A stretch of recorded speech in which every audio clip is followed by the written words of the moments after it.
তো ওমর ফারুক রাদিয়াল্লাহু তাআলা আনহু অনেক ঘটনা, লম্বা ঘটনা আপনারা সবাই জানেন।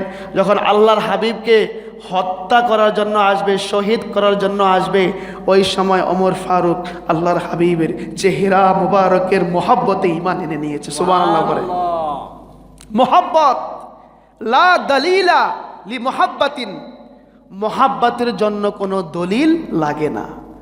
আপনি আমাকে ভালোবাসেন ইসলামের জন্য, আমি আপনাকে ভালোবাসি ইসলামের জন্য, আমি আপনাকে ভালোবাসি আল্লাহর জন্য, আপনি আমাকে ভালোবাসেন আল্লাহর জন্য।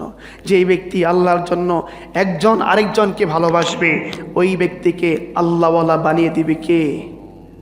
আরো জোরে বলুন কে? আল্লাহ। আল্লাহ পাক আমাদের সবাইকে কবুল আর মঞ্জুর করে সকলে পড়ে আমিন।